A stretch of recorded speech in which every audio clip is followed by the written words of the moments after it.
Welcome to the Three Technoteers. I'm Steven, and I'm joined with Tony and Shelton.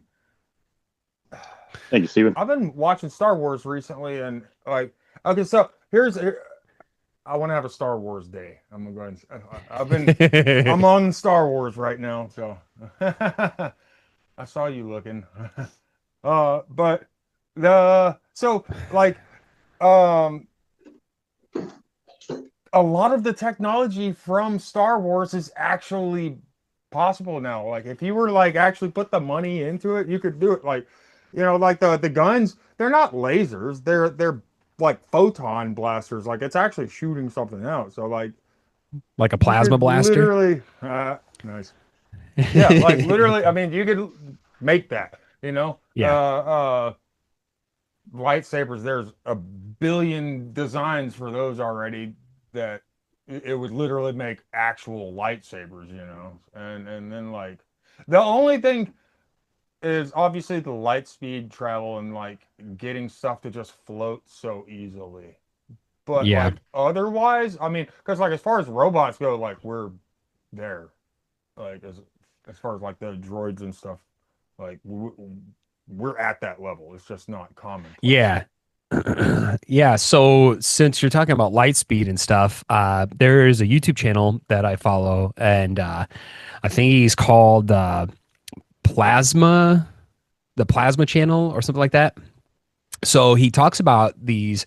He got on a hook on doing ionic thrusters, right? Which Nice. is basically being able to separate and use plasma stuff like that, but it creates thrust without any moving parts. And so one of the things that he had pushed through that well, and then in 2019, they started development, but NASA had put something called the Helical engine, and so that's something that they're trying to test out. So it'd be really cool with, the Artemis 2 going up and being able to, scout out on the moon because that's what they're trying to do now. So they're Yeah. scouting out on the moon to be able to turn around and build a facility for a launching station and then go from there. So it'd be really cool to see if they have something like that, uh, later on that doesn't really take anything, either, Well, no there's petroleum or anything to a launch. a lot of yeah.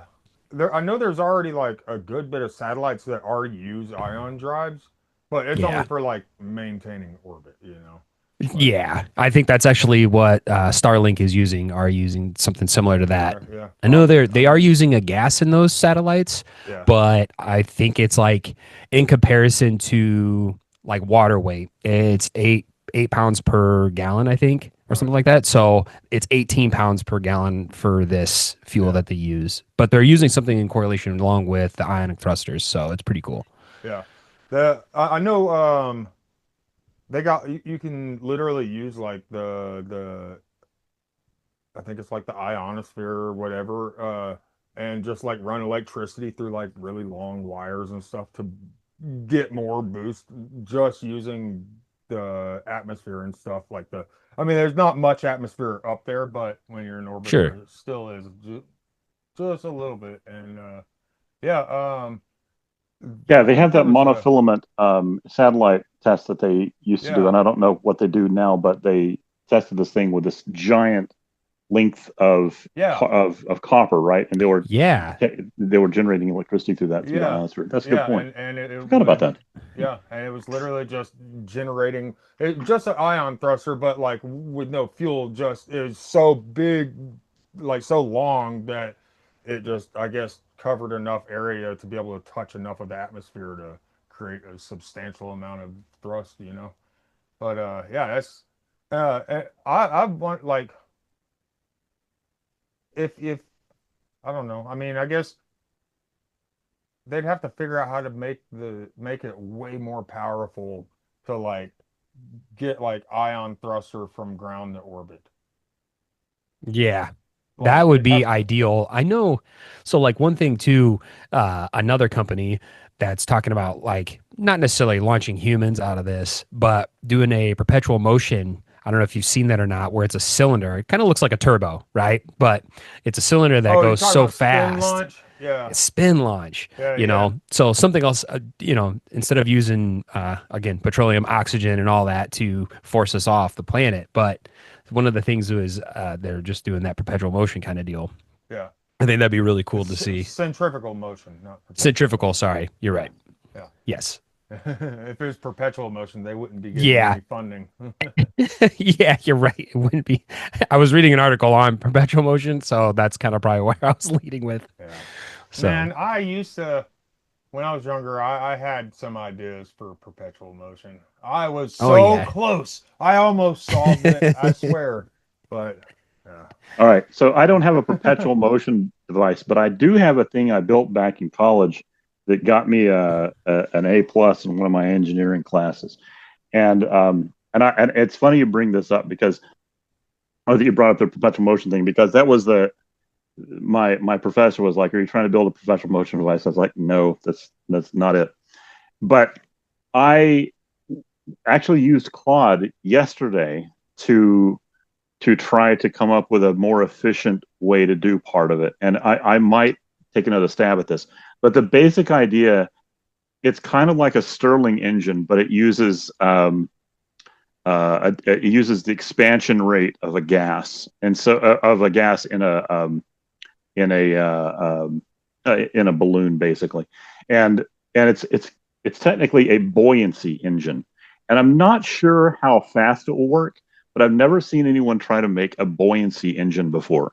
The principle is pretty simple. When a gas expands, it doesn't change the mass, so you can't have like if you had like two balloons, right? You had like a seesaw in the middle, and you heated up one of the balloons, it would get real big, but it would weigh the same. The mass would be the same. Yeah. Mm. And so that's not really going to work. But the expansion would create a difference in buoyancy. It would work if part underwater. And so I've got this goofy idea of how to test this. I'm gonna my principle is whatever I come up with has to work on a small scale in order for it to work on a large scale.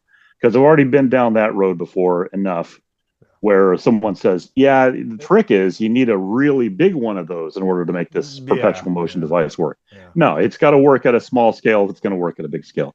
Yeah. So I was thinking about building one of these, and might be about the size of a bicycle wheel if I build it. But I might make a Hey, 3D that's printable. what I was using when I was trying to make a perpetual motion machine. Well, Was a it works. You bicycle know, wheel. you got a bicycle wheels. It's They're the perfect easily size. available. They spin. Yeah. You know, every sort. What it fascinates me is every source of energy we have on the planet is that we generate energy from. Basically, comes down to boiling water somewhere. Boiling water to spin a turbine. And if you could just Yeah. cut out that step where you're just spinning the turbine, that would be good. But you know, solar obviously doesn't do that. But like nuclear, that's the point. You're right. You're boiling water. They need to just be Well, able to hook wires to like, I know not directly wires, but like some way to just like literally extract the energy from the nuclear process itself without having to boil yeah, water, like yeah. just a direct extraction of the energy. So and then you've got things like what is it? Peltier? No, that's not it.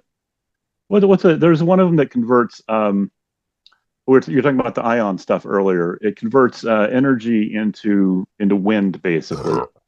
That's one of them. And then there's another one that Yeah. converts energy into heat, and vice versa. But the vice versa part isn't very efficient. That's one of the problems.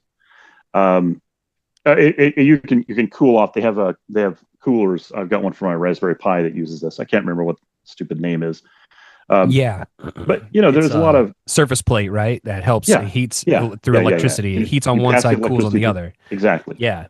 I use those in a at one of my jobs for CO2 testing. So it would cool down the air as it processes it through when we're Did pulling you from the say stack. CO2 testing? Yeah.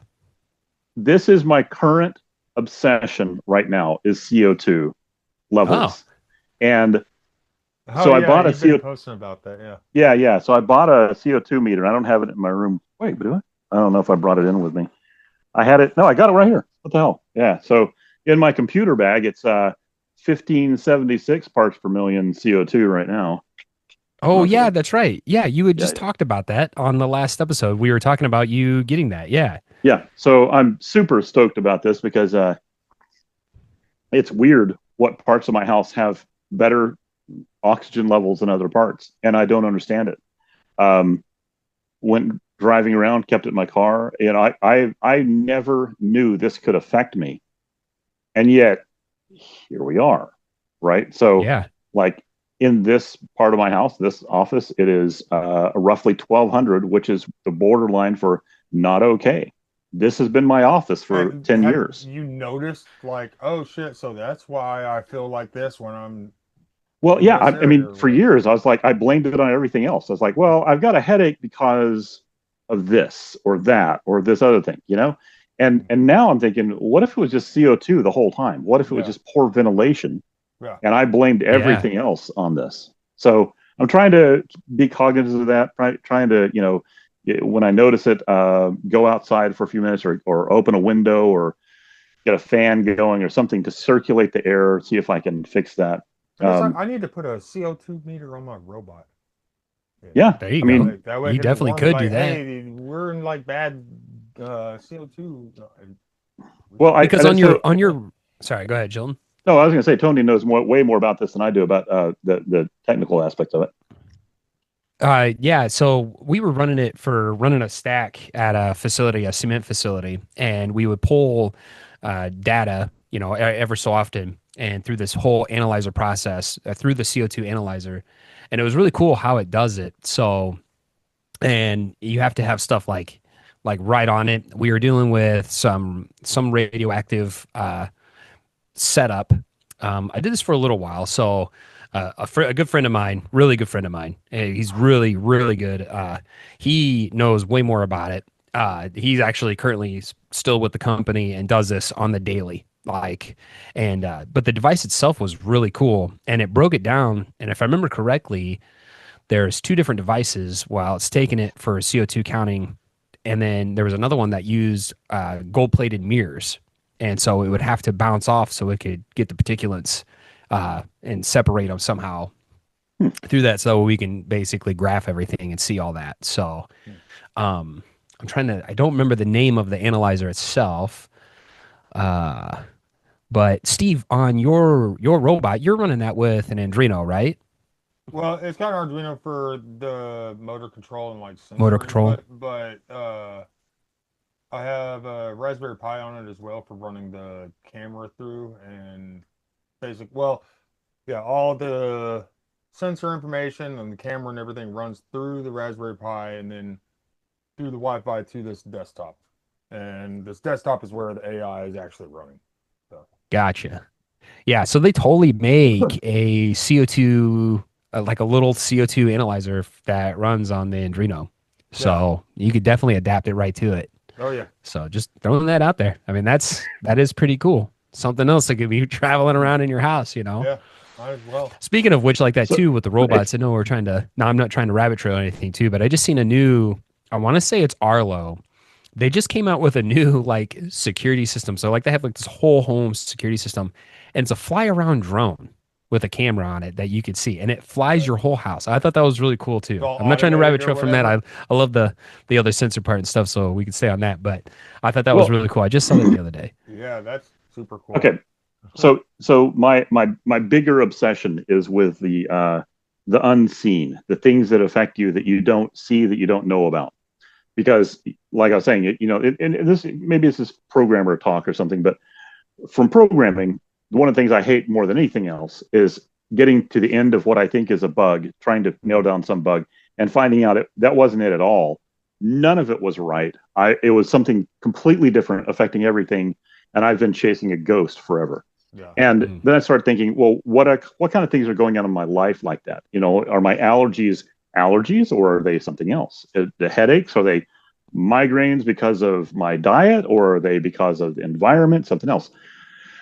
So the more I look at stuff, the more interesting it is how many things we don't see. And one of the way off in the distance here, one of the things is, since you have a robot that can move in very small increments, you could have a antenna, right? And even you can even have an extendable antenna that could measure, for example, let's say CO2 levels um, or temperature or electromagnetic interference or radiation levels, any kind of thing, and you could have it drive Do a very slowly, 3D grid of a everything. grid, right? Yeah, yeah. And the You'd idea have to is if worry you about it messing up, like just its tiny movements could right, you're do absolutely right. So passes that's what I'm over saying. and You move stuff, it in small so. increments, but you think about like a room. You don't know what the actual you know what the temperature might be for the room where the thermostat is or Yeah. wherever your You don't your know how thermometer all is. the temperature waves within the room are looking You and got it. stuff. That's Yeah, exactly what yeah. I'm thinking. That So makes if you sense. had a robot that could just walk around the floor and very slowly extend and lower an antenna, to test the temperature in different places, you could come up with an actual volumetric map of your room, and that might actually be very interesting for trying to figure out Yeah. stuff. So I don't know. Huh. That's my thing. I keep thinking like I've got like one room that's cold in one part and warm in another, and I keep thinking I wonder if I could figure out how this would work without interfering, because I that's the problem. I can't like personally walk around with a thermometer because just my Yeah. movements through the air will change it. Yeah. What about And it's the temperature guns, you know? Yeah, so I've got one of those. I've also got a FLIR, an infrared camera, which is the camera is the best one because you can Hmm. just look at like the walls and you can see like one of the things Yeah. was we had a leak in an air conditioning But it unit. doesn't tell you the temperature of the air between it Then and right, it doesn't tell you that. That's exactly right. Surface. It's all Yeah, surface temp. all yeah, surface. Yeah, same with a gun. Yeah. yeah, Yeah. So I mean, and that's the problem, right? You all of the things that you can't see. The only reason you can see anything is because light's reflecting off of it to begin with. So yeah. technically you're already faced with that limitation. The things between what something bounces off of and you that are you're not able to see or hear or whatever, those could easily be affecting you, but you have no way to perceive them. Mhm. So there are Oh, you know ultrasounds and what though? Going back to light, you probably literally, I mean, they do this kind of stuff with like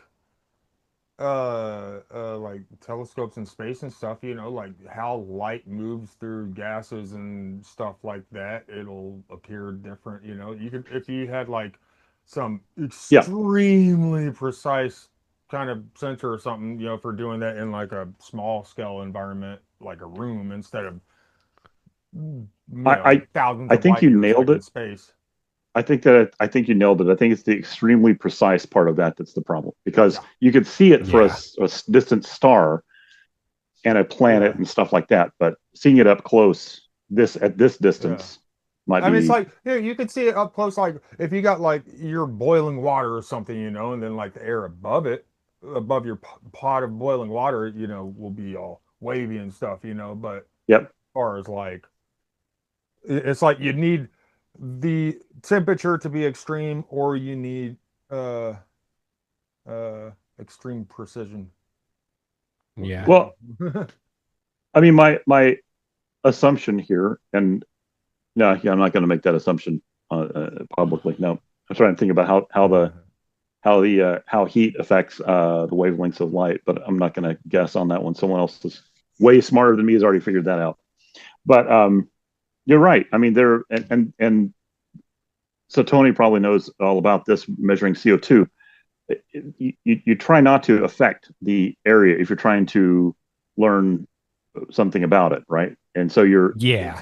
that's the whole point. So Yeah, you're um, creating a stable environment because your right, hardest part is like water, right? Water vapor, water molecules. A lot of that will disrupt the whole thing, right? I mean, from measuring devices because then it's all reflective now, right? Because that's what water molecules do; they reflect. So you have that point and then it throws the whole thing off. So your biggest thing is dry at a try to get an ambient temp, so a specific temperature.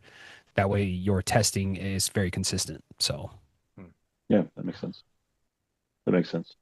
Okay. Well, yeah. So that's one thing you could do for your robot. I didn't mean to derail this whole thing though. You were talking about Star Wars stuff before, Star which is a Wars, fascinating concept. yeah, So, I wasn't really going anywhere specifically. well, I we just, didn't have any plan, so that's yeah, kind of the fun of these things, right?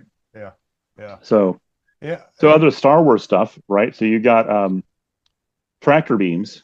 I love the tractor beam concept. I don't.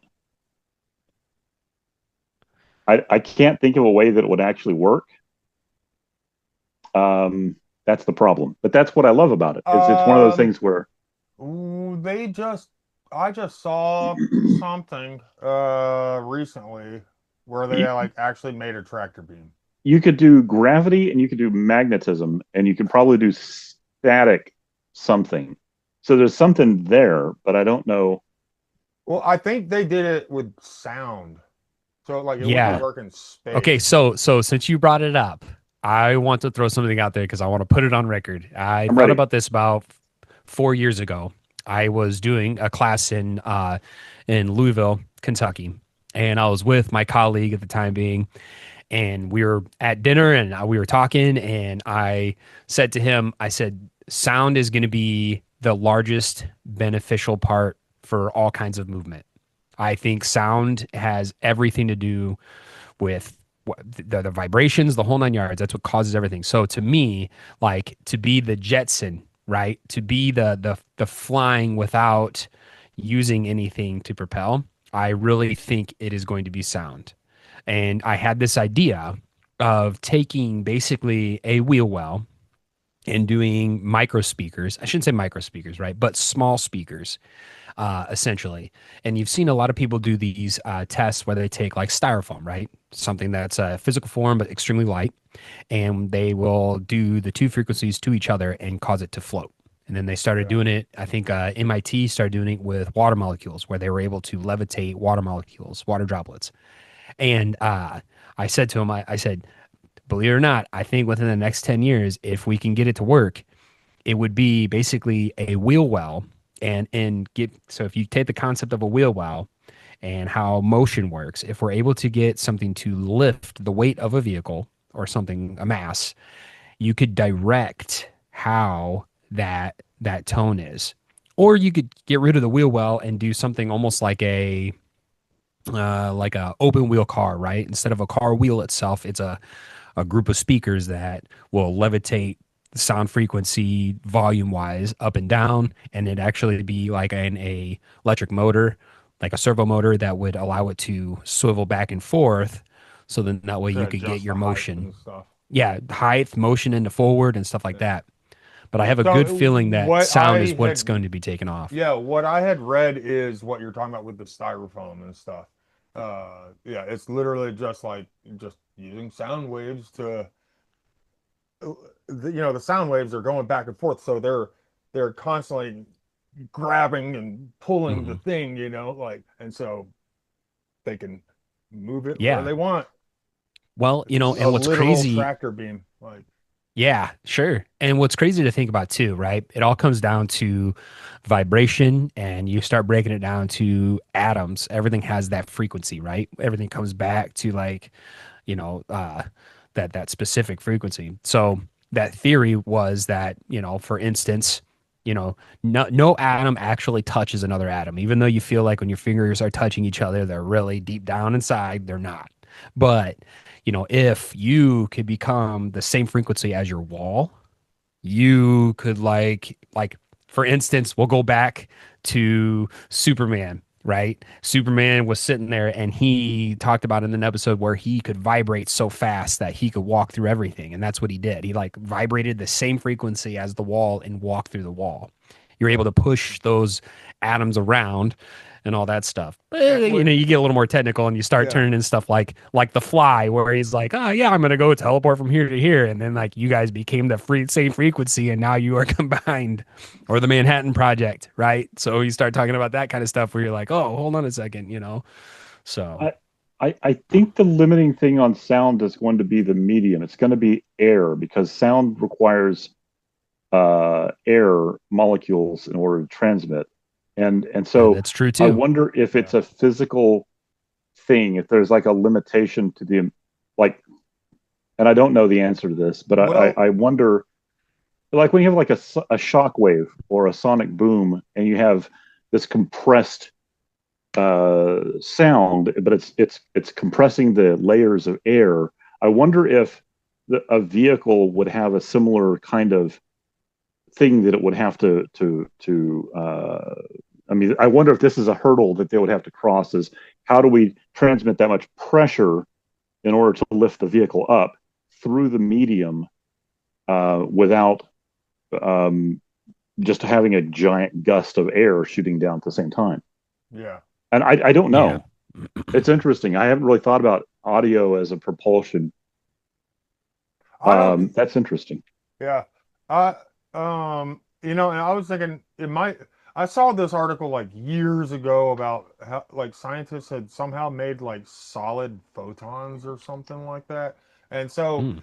uh, I figure in an environment where you don't have air, just shine a shine photons on them, Right. So same Okay. photons are with weird some because solid photons or something, like photons are very, very weird.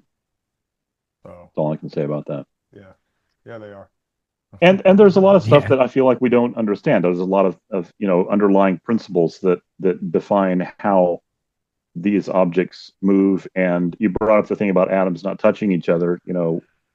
Um, our understanding, I think, of certain concepts like that is based on our observation of it. But just like observing the temperature in a room, we don't know the unseen things, the parts we just don't know about. We Mm. don't know what we don't know. Yeah, yeah. I'm really interested to see what happens in the next few years with that, because I feel like as people get curious and they start, and I'm eternally optimistic that in the future people will be more They will uh, because curious. AI And AI is going to let them ask the questions well, without I being hope scared to ask them. right, right. That's what I Yeah. hope. That when AI first came out and I first started using it, ChatGPT, the first thing I thought was, if I'd had this in school, I could have asked it all these stupid questions I had that I didn't want to ask the teacher because I Hmm. felt dumb, Yeah, and then I would have been able to move past all that stuff. yeah, So I would ask, like when I'd go for drives, I'd put it in voice mode and just be like, explain protein folding to me like I'm a fifth grader because I have no freaking clue how it works. yeah, And I learned a lot of stuff. yeah. I think that it could be a very powerful thing like that. Unfortunately, what I see is people are like, hey, I can use AI to make my high school girlfriend naked. Yeah. And it's like, no, Yeah. Yeah. that's the Yeah. wrong direction. Man, I had a You comment know, from this guy that just got out of prison after like 4 years or something. He was asking about my trading bot, and like I was like, man, the first thing you need to do if you just got out of prison after 4 years, go download ChatGPT right the fuck now. Go do it. Get Yeah. off Facebook and go download Yeah. ChatGPT. Like, dude. But we are at our time limit, guys. oh shoot, So, okay, yeah, been fun. Thanks, always thanks for is. doing this, guys. Thanks Yeah, for everyone for sure. watching. Thank you, Stephen. This is This has been the fantastic. three And Tony. Technoteers. We'll do this again next week.